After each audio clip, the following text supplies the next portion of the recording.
This is one of the most powerful communication tools that any CEO can have in their toolbox. Welcome to Your Intended Message, the perfect place for leaders and promising professionals who want to convey the intended message for greater success. Every week, we interview experts who address the challenges and best practices to deliver your message effectively. That might be one-to-one, one-to-few, or one-to-many. And perhaps the most important conversation, one-to-self. I'm your host, George Torok. My guest today is John Wilson, the CEO and founder of CEO Global Network. Who is CEO Global Network? Well, they are a peer mentoring organization that is dedicated to significantly improve the success and lives of CEOs and executives, their families, and their companies. And they do that through regular peer group meetings with other CEOs and monthly coaching sessions with a coach to hold, when you are the CEO, hold you accountable to your action plan and ask you the tough questions that no one else will ask. John Wilson is the founder and CEO. Hello, John Wilson. Welcome. Hello, George. Great to be with you, George. I'm glad to have you here, John. You have been working with hundreds of CEOs over the past 20, 25 years. And my guess is that in order to work with CEOs, you have learned how to communicate effectively with them. I work on that, but yes, I have. And what has been one of the lessons that has helped you communicate more effectively with CEOs? One of the biggest lessons, George, is to become a better listener. And by being a better listener, I can communicate better with the CEOs that I work with. And it's something that I see in all of the successful CEOs that I've had the privilege of working with. They are really good listeners. The other thing that they have as a skill is they really connect with the people that they're leading. And one of the ways they connect is they connect one-on-one with the people who are in their company, particularly the people that are their direct reports, and really connecting with those people, and then leveraging that to connect with all the employees in the company. So now that's something I've learned. Now, a CEO needs to communicate many different ways, but I'm curious about this one-to-one. What is that all about, and how important is that to the success of the organization? It's hugely important. This is one of the most powerful communication tools that any CEO can have in their toolbox. And it's one that I've noticed over the years I've been working very closely with CEOs. It's one that gets avoided for whatever reason. And so when we work with CEOs in CEO Global Network, one of the things that is absolutely essential is that the CEO have a 2-hour one-on-one meeting with every one of their direct reports every month. And I have CEOs say to me, "Oh, John, I don't have to. I see these people every day. Why do I have to have a 2-hour one-to-one with them?"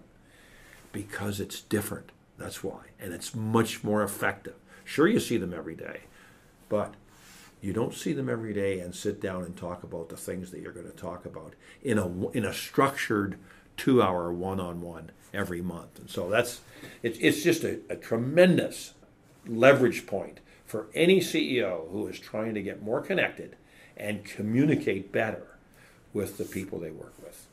It's huge. 2-hour meeting every month sounds like a big investment of time. And I imagine that the CEOs you advise to do that say, "John, I don't have that kind of time. I'm busy already." How can they make the time to spend 2 hours with each of their direct reports? They got to find the time. You just got to find the time. And so here's the advice that I give to the CEOs that say exactly that to me, just what you said, George. I say, look, let's pick a number. You've got 10 direct reports. You know, like, how am I ever going to get 20 hours a month to meet with those 10 direct reports? And here's what I say. If you will have the discipline to have that 2-hour one-on-one with every one of those direct reports, it'll save you time. It'll save you time. How so? I'll tell you how it saves you time. Number one, you're going to be talking about the 5 most important things for you and every one of your direct reports. You're going to talk about the 5 most important things. We can maybe talk about that a little bit later. The other thing, though, is it saves you time because instead of you having a lineup at your door of people wanting to meet with you and interrupting you from your CEO job every day, people know, oh, I'm going to meet with John next Thursday at 10 o'clock, and we've got our 2-hour one-on-one meeting that day. So instead of me going and talking to the CEO right now, I'm going to put that in my folder for our meeting next week. So all of a sudden, instead of you being interrupted from the really important priorities that you should be working on every month, instead of being interrupted, they're now saying, I'm going to talk to John about that at our one-to-one meeting. And that's how it makes you time. Instead of all kinds of interruptions throughout the month and talking about them on the run as you're going to another meeting somewhere, they're going to save it. Okay, they're going to save it. The other thing is, you're going to get alignment around your most important priorities in the company and their most important priorities. And you're going to get clarity around what they should be doing with their time. And so what it does, it's a 2-hour investment in time that will save you many, many more hours than that every month. Okay, so you basically earn time by spending time. I've seen it all, and I'll say to someone, a CEO, just have faith. Try it out. And then let me know how it goes. And they say, okay. Because I tell them what an important tool it is to get them time and to communicate properly. And they try it, and they will come back to me and say, John, you were right. This is saving me time. So this sounds better than some people brag that they have an open door policy, but that open door policy can be just an invitation to interrupt and actually be disruptive instead of positive. So here's a way to have that intimate communication because it's planned and it's regular and both parts must come to that meeting with a commitment to make the meeting a success. No question about it. No question about it. Yeah, there is a value in being available, being approachable, okay? But you can get to the point as the CEO where you're just overdoing that, right? You've got a job to do. You've got to be able to have time to do your job. And so it's really important that you can hardwire in things that are time savers for you. You'll still have the audio interruption at the door, okay? That's okay. You'll have less. You will have less because those 10 people who report to you, they know they got your time. People who report to you, the number one thing they value is you and time with you. And so if we can engineer that into the month and say, okay, I'm going to have 2 hours with George Torok, you know, I got him, and he's in the moment. He's in the moment at that time. He's listening to me. By the way, the tip for the CEO at that 2-hour one-on-one, 80% of the meeting you're listening, 20% of the time you're talking. So that's an interesting thought. I'm going to be listening for 80% of that meeting and let your direct report talk, okay? Because that's how you really learn. That's how you learn. And that's how you provide value for them. So, it's important to be approachable, but it's also important as the CEO to engineer things that will save you time. And a one-to-one, every month, 2 hours with your direct reports is one of them. Powerful tool. 80% of the time listening. The danger I see in that is that the person will just talk about whatever they want to talk about. How does the CEO make that listening time productive? By having an agenda. Every meeting needs an agenda, okay? And it's got to be a purposeful agenda. So, so here's what that what I'm recommending. This is what the meeting looks like. It's not an open-ended 2 hours, like, so what's going on? It's not that kind of a meeting. It's a structured meeting. I'm a big believer in structure. You know that, George. I'm a big believer in structure. Why? Because structure helps you maximize the use of your time and work on your highest and best use as a CEO. So here's what that meeting looks like. Okay, there's 5 parts to it, and so just very quickly, here are the 5. Here's what the agenda looks like. By the way, the agenda is sent out a week ahead of time. So a week ahead of time, you get an agenda that says, George, I'm looking forward to our 1-to-1 next Thursday at at 10 o'clock, and here's the agenda. And by the way, it's the same agenda every month. In terms of the big headings, there's different stuff underneath the big headings. But so here's what the big headings are. The big headings are, first question, and the direct report knows this is coming because they've got the agenda. Number 1, what is the most important thing we should be talking about today? What is the highest and best use of our time together? That's question 1. And that's a huge question, okay? And most of the time, it'll be about the business. It won't be about the business all the time. Meaning it could be personal. It could be personal. It could be about their health. It could be about their family. It could be about relationships beyond that. It could be about, I've asked that question well over 1,000 times to well over, not 1,000 CEOs, because I work with CEOs on an ongoing basis. Many I've worked with for almost 20 years. So, but what's the most important thing we should be talking about today? What's the highest and best use of our time together? Boom. And, I need to talk with you about my relationship with someone really important to me in my life. I need to speak with you about my relationship. I'd like to talk about my relationship with my spouse. I feel we're drifting apart. Okay?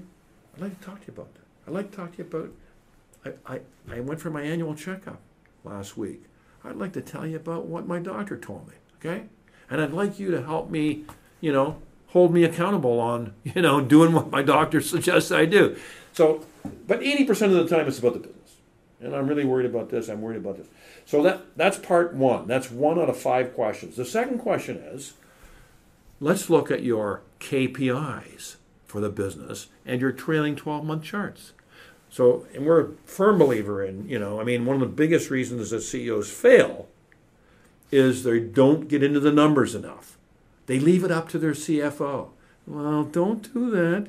You got to know the numbers well enough to know where you're at and where you're going. So a part of that meeting with each one of your of your direct reports is look at their KPIs. Everybody has a KPI, even if you're running the IT department, if you're running your digital marketing department, you've got KPIs. You spend some time on those. Let's look at your KPIs. How are you doing? And we're big believers in putting them on trailing 12 months. KPIs, trailing charts. Key performance indicators, right? Everybody in the company has a key performance indicator. If you don't have one, you got to get one, right? And so we talk about that. And that can be a 5-minute discussion. It can be a 25-minute discussion, depending on what's going on in the business. And it's key numbers from your income statement, but it should be key numbers from your balance sheet as well. So that's part of. So how important is that in communicating? Where you're talking to each one of your direct reports about their key performance indicators. It sounds critical. It's critical. It is critical. Okay, and it's a way for the CEO to stay connected, and stay connected with what's going on. And what an opportunity to communicate, and fine tune, and kind of recalibrate in some cases, right? Which has to happen. So then you move to number 3 out of 5, and number 3 out of 5 is a discussion on your major strategic initiatives.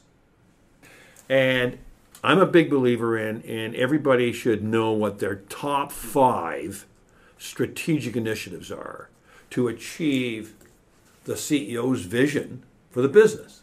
Okay? So it starts with the CEO outlining theirs. These are my top 5. And then every one of my direct reports knows what mine are. And what are yours, right? So each one of the people I'm having this one-to-one meeting with have their top 5 priorities to move the company forward. Well, it's really important that you communicate on that topic and listen to them about how's it going on your top 5. Let's talk about it. And so they go through their top 5. And invariably, there's at least one of the 5 that your direct report is hitting a speed bump on. So let's talk about that. And how can I help you with that? Because as a CEO, you can help your direct reports where they're running into difficulty, right? Where they're not getting things done at the right pace. So talk about a communication tool. It's huge to know that. So, and now I would think that a topic like that, the CEO needs to make it safe for the direct report to admit that I'm missing on this one. Yeah, I'm coming up shy on this one. You're absolutely right. You're absolutely right. And so the CEO needs to ensure that there's a good level of trust there. I mean, that's critical to any team, isn't it, George? I mean, to be able to have a high level of trust so that someone isn't threatened by, I really don't want to tell George about. Don't let him find out. Don't let him find out. Don't let him find out. I'm gonna gloss over it, right? Like, everything's fine. Well, that only works for so long, right? And then sooner or later, people are going to find out that, by the way, you're not hitting the number. The check doesn't clear. The check doesn't clear. But you hit a really important dimension of this one-to-one. It needs to be in an environment of trust and an environment of confidentiality. It's got to be in an environment of confidentiality. Like I'm going to talk with you about things I don't talk to anybody else about in the world. That's the relationship, eh? And so we've covered 3 items, right? We've covered what's the most important thing we should talk about today. What is, let's look at your KPIs, your key performance indicators, and your trailing 12-month charts on those. Then we talk about your top 5 strategic initiatives, which is really another way of saying what's the highest and best use of your time as you are doing your work every day. These are the top 5 things that are the highest and best use of their time. Then we go to number 4, George, and the 4th thing, and this is all in a 2-hour meeting, right? And let me tell you this, that the 2 hours flies by. It flies by. Is it time? We have to leave now? Yeah. Because the 4th topic is, on a scale of 1 to 10, for the people who are reporting to you, how have they performed in the last 30 days? And so for your direct report, they have direct reports. And so let's assume they got 5 direct reports. They're telling you, talk about communication, right? They're telling you how they feel each one of their direct reports has performed in the last 30 days. And quite often, somebody that isn't performing. On a scale of 1 to 10, Joe is a 6. Like in the last month, Joe was a 6. And, oh, really? I seem to recall from our last one-to-one he was a 5. So he's getting a little better, you think, eh? Right. And so just keep in mind, you're doing these meetings over time, every month. They get very rich in terms of the content that you're talking about because there's a history of the conversation, right? And so every month you're checking in with your direct report on their direct reports. How are they performing? And if they're not performing, the next question is, what's the development plan for each one of these people? This person is really performing their 5s, or their 10s, I should say, but you've got a couple who are underperforming. What's the plan there?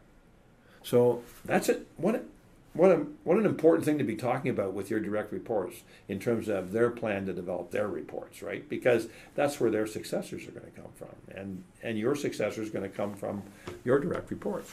So it's a very important topic. The 5th and final in the one-to-one is to talk about the number one thing that the CEO wants to get better at. And the number one thing that the direct report wants to get better. So here's how that happens. So at the last meeting, we talked about the number one thing you wanted to get better at, direct report. is you want to hold people accountable better, or you want to become a better communicator, right? By the way, one of the questions I ask every CEO who, when they're being interviewed to come into CEO Global Network, is one of three huge questions I ask each person coming in is, what's the number one thing you want to get better at as a CEO? Well, you can turn that around and ask your direct report, what's the number one thing you want to get better at as the leader in your area to become a better leader? And so how important of a communication is that, where each one of your direct reports is telling you, the CEO, what they want to get better at? I want to get better. I want to become a better communicator. And when I ask that question of people coming into CEO Global Network, many times they say, I got to get better at communications. Really? Are you talking about a town hall meeting, or are you talking about one-on-ones with your direct reports? And it varies. And quite often it is around town halls, but quite often it is around, I got to be a better communicator with the people that report to me. Okay? So that's the fifth part of that 2-hour meeting, which flies by. But you want to close with this question of your direct report. What would you like to see me get better at? What would you like to see me get better at? It's important. As the CEO. The CEO needs to be vulnerable to do that. Absolutely. And ask that. What would you like to see me get better at? Well, sometimes I feel that you keep things too close to your chest. Like, maybe you'd like to let us know more about how you're feeling. Sometimes you seem very concerned and a bit aloof. We can help you with that. Let's talk about those things. And it's very true, because as the CEO, everybody's watching your moods and your actions. I mean, you really are in a fishbowl, right? And so, being vulnerable with your direct reports and saying, how can I get better? I want to get better. I want to become a better leader, right?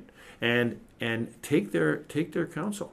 The other question is, how could this have been a better meeting for you? How could this have been a more effective one-on-one for you?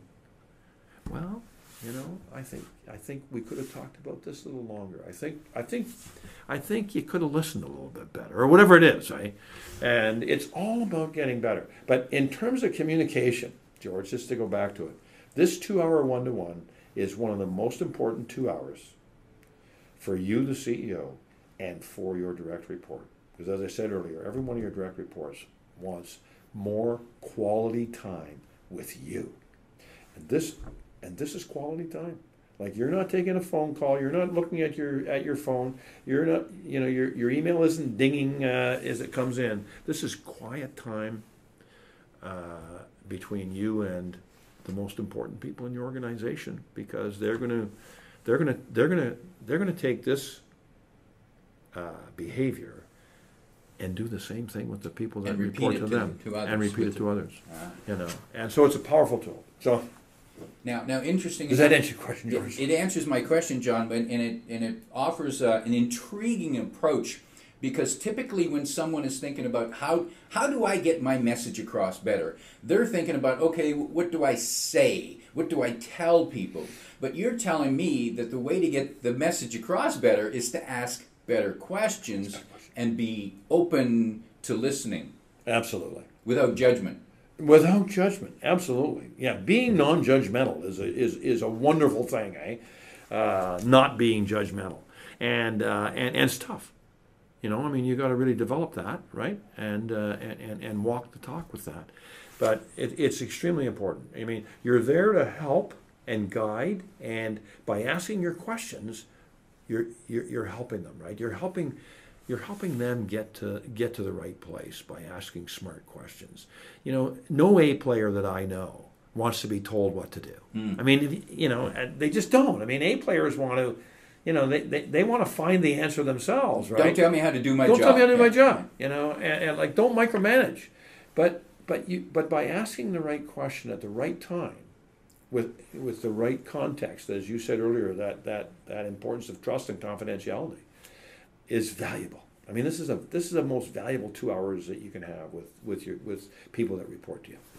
Now, this sounds like a tremendously valuable tool for the CEO to communicate with their direct reports. And the question being, of course, if it's so valuable to communicate with the direct reports, the CEO, how do they experience the same benefit?